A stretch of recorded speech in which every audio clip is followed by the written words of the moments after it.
नमस्कार, बहुत स्वागत है आपका इवनिंग एजेंडा आप देख रहे हैं। मैं हूं आपके साथ ऋतु ज्ञानवानी। भोपाल से बड़ी खबर की बात करेंगे। भारत टॉकीज चौराहे के पास आग लगी है। लकड़ी के कारखाने में आग लगी। 2 घंटे की मशक्कत के बाद आग बुझाई गई है। दमकल की 9 गाड़ियों ने आग बुझाई। लाखों का माल जलकर खाक हो चुका है। इस आग में आग लगने के कारणों का फिलहाल पता नहीं चल सका।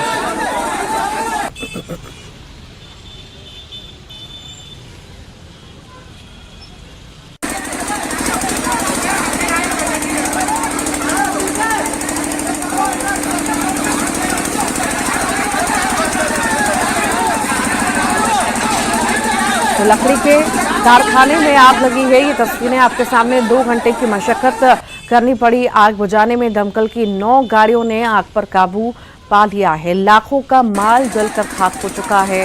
इस आग में आग लगने के कारणों का फिलहाल पता नहीं चल सका है।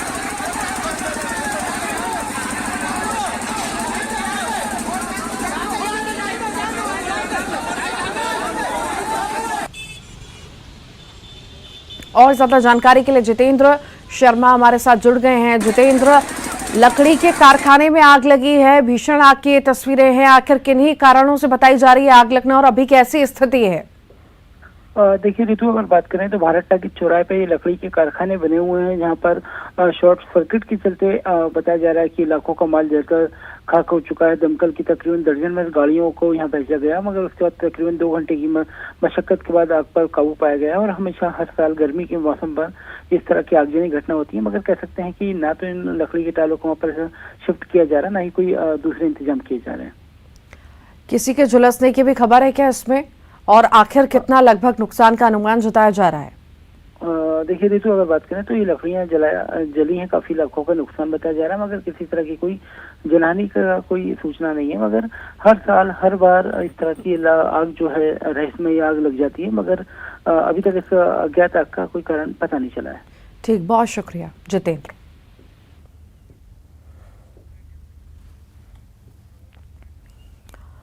मध्य प्रदेश की सियासी फिजाओं में एक बार फिर से नाम बदलने का रंग घुलने लगा है। अब जबलपुर रेलवे स्टेशन होगा रानी दुर्गावती रेलवे स्टेशन। इसके लिए जबलपुर सांसद राकेश सिंह ने पश्चिम मध्य रेल जोन अधिकारियों के साथ बैठक कर हरी झंडी दे दी है।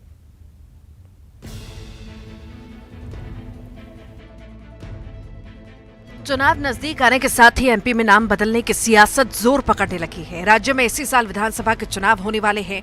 मतदाताओं का दिल जीतने के लिए हर तरह की जोर आजमाइश हो रही है। उसमें एक है स्थानों का नाम बदलने की मुहिम शुरू करना। इसी कड़ी में इस बार जबलपुर रेलवे स्टेशन का नाम बदलने की बारी है। रेल बजट आने के बाद पश्चिम मध्य रेल जोन अधिकारियों के साथ बैठक करते हुए जबलपुर सांसद राकेश सिंह ने जबलपुर स्टेशन का नाम बदलकर रानी दुर्गावती स्टेशन करने पर अपनी सहमति देते हुए कार्रवाई आगे बढ़ा दी है। जबलपुर की जनता की भावनाओं को ध्यान में रखते हुए जैसे हमने जबलपुर के एयरपोर्ट की बात की है कि वो रानी दुर्गावती के नाम पर होना चाहिए, ऐसे ही जबलपुर का रेलवे स्टेशन भी रानी दुर्गावती के नाम पर हो। लेकिन इसकी एक बहुत लंबी प्रक्रिया होती है। वो राज्य सरकार के द्वारा प्रस्ताव जाता है, फिर अलग अलग मंत्रालयों में जाकर फिर बाद में उस पर निर्णय होता है। प्रारंभिक रूप से जो चर्चा है वो रानी दुर्गावती के नाम पर उसका नामकरण हो, ये बात है। वहीं कांग्रेस ने बीजेपी पर सियासत करने का आरोप लगाया और कहा कि ये स्वार्थ में किया जा रहा है। अब स्टेशन का नाम करना सिर्फ इस बात का घोतक है कि ये स्वार्थ में किया जा रहा है। चाहे वो शहर के नाम बदल दो, संस्थानों के नाम बदल दो, नाम बदलने की राजनीति, क्योंकि ये फ्री काम है, इसमें कोई विकास में पैसा खर्च होता नहीं है, लोगों की भावनाएं जुड़ी होती है तो उससे खेला जाए। ये वो भारतीय जनता पार्टी कर रही है जो हमेशा से हमारे आदिवासी समाज की तो मिलने वाली सुविधाओं को काटती रही है। मैं तो ये भी कह सकता हूँ कि चूंकि जबलपुर में एक राजनीतिक प्रतिद्वंद्विता राकेश सिंह जी और प्रहलाद पटेल जी के बीच में है, राजनीतिक दुश्मनी है, जो आपस में ऐसी जानकारी है कि ये बात भी नहीं करते, क्योंकि प्रहलाद पटेल जी रानी अवंतीबाई के लिए काम करते हैं, उनके कार्यक्रमों को करते हैं। तो राकेश सिंह जी को उनके बराबर अपना स्थान बनाना है, तो रानी दुर्गावती जी के नाम का वो सहारा ले रहे हैं। इससे पहले भी कई स्थानों के नाम बदले गए हैं। इससे पहले भोपाल स्थित हबीबगंज स्टेशन का नाम बदलने पर जमकर सियासत हुई थी, लेकिन हबीबगंज स्टेशन का नाम बदलकर रानी कमलापति स्टेशन कर दिया गया था। प्रतीक अवस्थी, न्यूज 18 जबलपुर। तो मध्य प्रदेश में नाम बदलने की सियासत लगातार जारी है। अब जबलपुर का नाम बदलने की तैयारी में बीजेपी है। ज्यादा जानकारी के लिए प्रतीक अवस्थी हमारे साथ जुड़ गए हैं। प्रतीक, एक बार फिर से सियासत देखने को मिल रही है। अब जबलपुर की बारी है, जहां पर स्टेशन का नाम बदला जाएगा, दुर्गावती नाम किया जाएगा।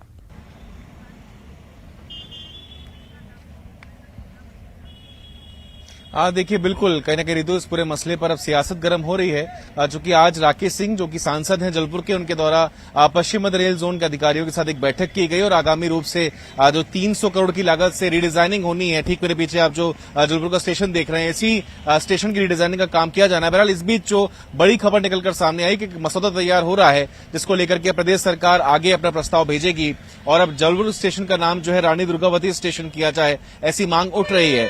सांसद राकेश सिंह इस बात को कहीं ना कहीं पुष्ट रूप दिया है और ये भी कहा है कि चूंकि वीरांगना रही हैं, संस्कार धानी की धरती जो है उनके शौर्य को जानती है और एक गौरव का पल रहेगा अगर जबलपुर स्टेशन का नाम रानी दुर्गावती पड़ता है। लेकिन जो भी हो, इस मसले पर विपक्ष कहीं ना कहीं आरोप प्रत्यारोप लगा रहा है। उसका कहना है कि नामकरण भले ही बदल जाए, लेकिन वोट की सियासत जो है नाम के आधार पर करते, जो कि महाकौशल का केंद्र जबलपुर कहा जाता है और आदिवासी बाहुल है महाकौशल जिला और आदिवासी नेतृत्व के रूप में ही हम रानी दुर्गावती को भी देखते हैं। और जो उनकी शौर्य की गाथा है वो कहीं ना कहीं विशेष रूप से चाहे डिंडोरी हो, मंडला हो, वो प्रचलित भी हैं और पूजनीय भी, हम तो ये भी कहेंगे। तो जो भी हो, अब नाम बदलने की सियासत ने एक बार फिर जन्म लिया है और अब नंबर आया है जबलपुर के मुख्य स्टेशन का।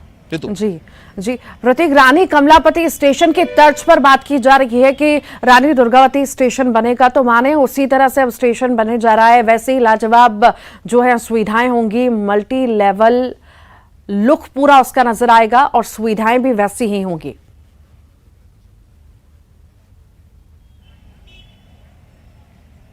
हाँ, देखिए, बिल्कुल जिस प्रकार से अभी ब्रीफिंग सांसद महोदय के द्वारा दी गई थी रितु, उस लिहाज से तो बेशक जो ड्राइंग डिजाइन इसकी तैयार हो रही है वो भी जल्द सार्वजनिक होगी और बहुत ही सुंदर स्वरूप इस पूरे रेलवे स्टेशन का होगा। 300 करोड़ रुपए की जो रकम होती है वो कम नहीं होती है, एक बड़ी रकम कही जाती है। फिलहाल एक बार आप तस्वीर देख लें, 2 साल पूर्व ही इसका फेरबदल हुआ था। सामने जो आप एक छवि देख रहे हैं वो दरअसल संगमरमरी धुआंधार वाटरफॉल की है, जो विश्व विख्यात स्थल है और अब इसकी ही जो बानगी है वो स्टेशन के अंदर यात्रियों को देखने को मिलेगी, जैसे जानकारी सांसद महोदय ने दी थी। तो किस तरीके से इसको डिजाइन करेंगे, रीमॉडल कर रहे हैं और 300 करोड़ की लागत से ये भी दावा किया गया है कि रानी कमलापति के तर्ज पर, बल्कि 19 नहीं बल्कि 21 नंबर ही अगर जो यात्री है वो देंगे स्टेशन को देख के, तो देखना होगा क्या स्वरूप सामने आता है और नाम कब तक बदल पाता है। ठीक, बहुत बहुत शुक्रिया प्रतीक।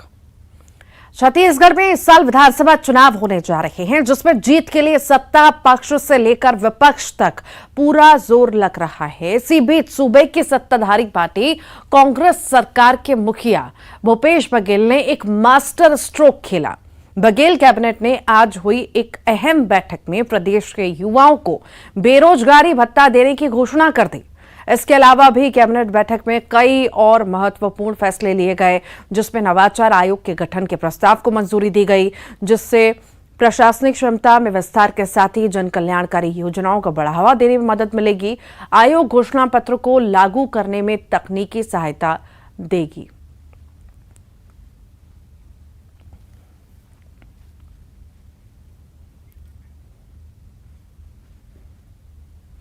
और इसी पर ज्यादा जानकारी के लिए देवव्रत भगत हमारे साथ जुड़ गए हैं। देवव्रत, बड़ी बैठक हुई है कैबिनेट की और master stroke CM Bhupesh Baghel द्वारा खेला गया है और अब बेरोजगारी भत्ता देने की तैयारी में सरकार है।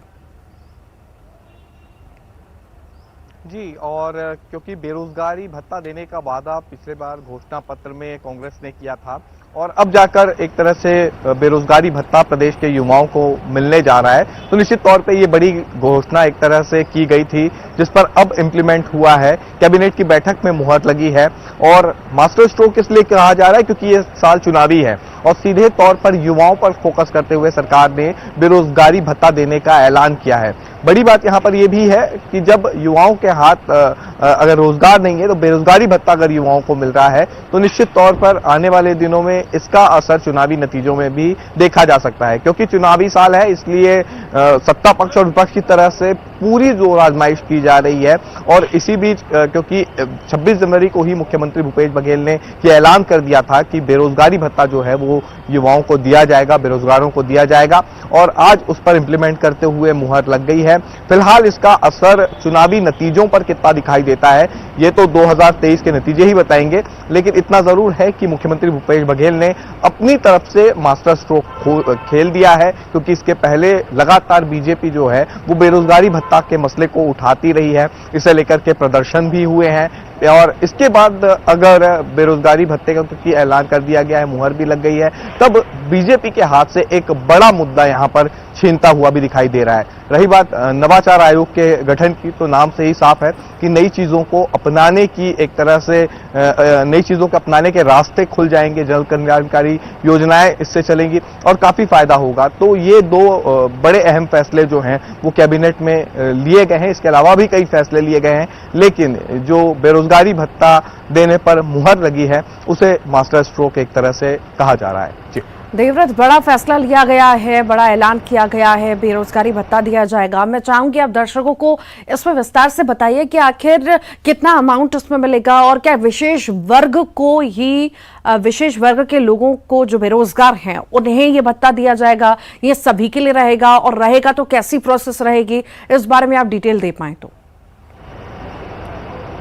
जी, सबसे अहम बात यह है कि सरकार जब कोई भी फैसला लेती है तब पूरी तरह से उसकी समीक्षा की जाती है, अधिकारियों से बातचीत की जाती है, ये देखा जाता है कि प्रदेश में बेरोजगारों की संख्या कितनी है, और यदि किसी युवा को बेरोजगारी भत्ता चाहिए, अगर वो रोजगार में नहीं है तो सबसे पहले उसका रोजगार कार्यालय में पंजीयन होना चाहिए, और उसके बाद ही जो बेरोजगारी भत्ता मिलेगा उसका वो पात्र कहलाएगा। तो ये प्रोसेस जो है वो कैंडिडेट या यूं कहें कि युवाओं द्वारा किया जाना चाहिए, और उसके बाद वो बेरोजगारी भत्ते की जो राशि है वो सीधे उनके अकाउंट में आएगी। तो निश्चित तौर पे ये पूरा जो प्रोसेस होगा उसको लेकर के पहले मंथन हुआ है, और इस मंथन के बाद 26 जनवरी को ऐलान किया गया और आज फैसले पर मुहर लगी है। कहा यह जाता है कि आपके पास लौटूंगी। कांग्रेस से हमारे साथ वंदना जी जुड़ गई हैं। वंदना जी, बहुत स्वागत है आपका न्यूज 18। मध्य प्रदेश छत्तीसगढ़ में बड़ा फैसला, अहम फैसला लिया गया है। मास्टर स्ट्रोक सीएम द्वारा खेला गया बेरोजगारी भत्ता अब दिया जाएगा। जी, ये बहुत बड़ी सौगात है, और कांग्रेस सरकार ने जो कहा है वो करके दिखाया है। आप देखेंगे कि जिस दिन से कांग्रेस सरकार बनी है उसी दिन से किसानों का जो कर्ज है, उनके जो ऋण माफ किया गया है, और निरंतर ये 4 साल से कांग्रेस सरकार ने जनहित का काम किए हैं। और आप देखेंगे कि हमने जो घोषणा पत्र में जो वादा किया था उसमें से हमने कम से कम 96% जो वादा है पूरा कर लिए हैं। और बेरोजगारी भत्ते की जो बात थी, तो बेरोजगारी भत्ते का भी जो है ऐलान हो चुका है। अब देखेंगे कि भारतीय जनता पार्टी के पास अब एक भी मुद्दा नहीं बचेगा, उन लोग बिल्कुल मुद्दा विहीन हो चुके हैं। अब आप देखना, भारतीय जनता पार्टी मुद्दा के तलाश में दिवालियापन घोषित हो जाएंगे, और खासकर छत्तीसगढ़ के बारे में उनके पास एक भी मुद्दा नहीं रहेगा, क्योंकि कांग्रेस सरकार जनहित में लगातार कार्य कर रही है। और इसके कारण भारतीय जनता पार्टी के राज्य के नेता से लेकर के केंद्रीय नेता के जो पेट में है वो दर्द होने लगा है। इसीलिए आप देखेंगे कि वर्तमान समय में जो जाति पाति की बात है, समाज में जो जहर घोलने की बात है, साधु संत की बात है, ये लगातार अब इधर छत्तीसगढ़ में होना चालू हो गया है। ठीक, आप लगातार बने रहिएगा। देवलाल ठाकुर जी हैं, बीजेपी नेता हैं, जुड़ गए हैं। देवलाल जी, बहुत स्वागत है आपका न्यूज 18 एमपीसीजी में। बड़ी घोषणा की गई है कांग्रेस द्वारा, बेरोजगारी भत्ता युवाओं को दिया जाएगा। आखिर आपके पास कौन सा मुद्दा है मास्टर स्ट्रोक खेलने का?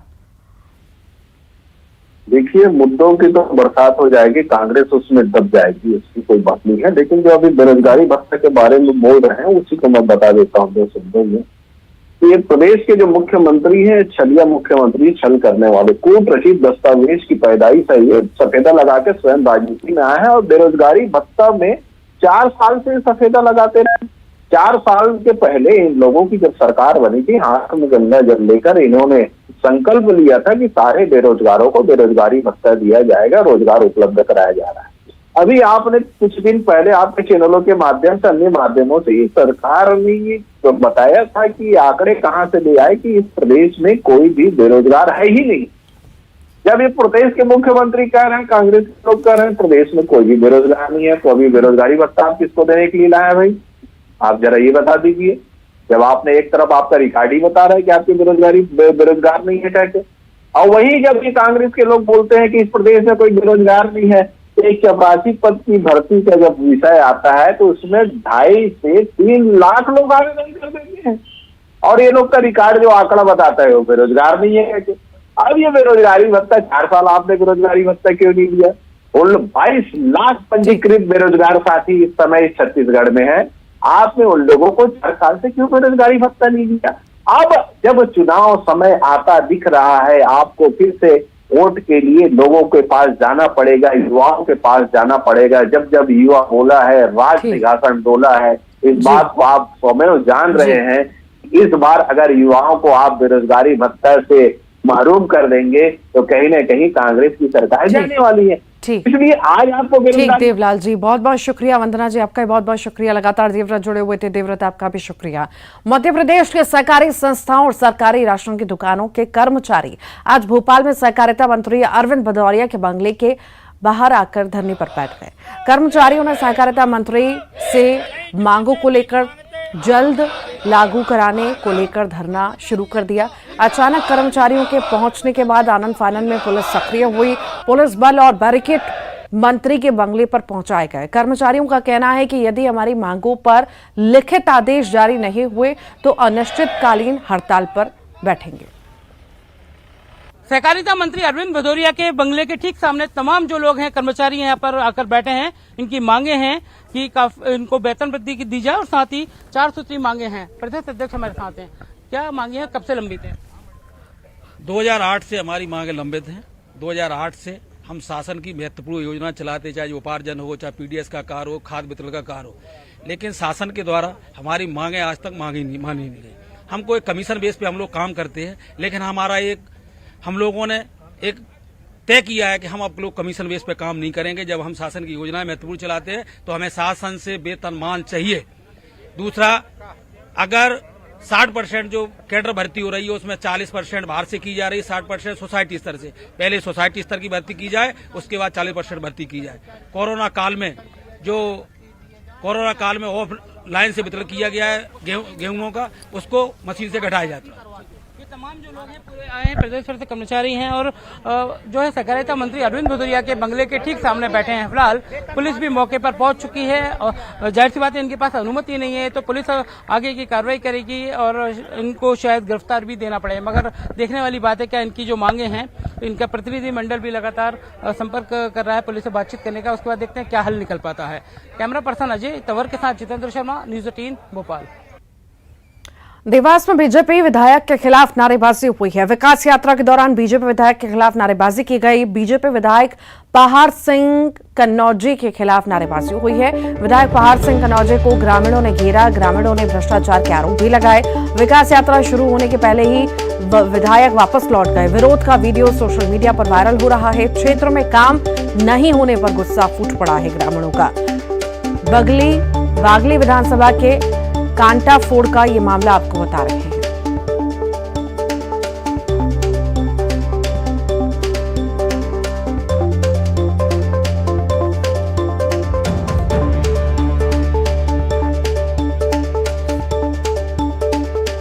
तो बीजेपी विधायक के खिलाफ नारेबाजी हो रही है। ये तस्वीरें आपके सामने देवास की ये तस्वीरें हैं जहां पर बीजेपी विधायक के खिलाफ नारेबाजी ग्रामीण कर रहे हैं। विकास यात्रा शुरू होने से पहले ही विधायक को वापस लौटना पड़ा। विरोध का वीडियो भी अब सोशल मीडिया पर वायरल हो रहा है।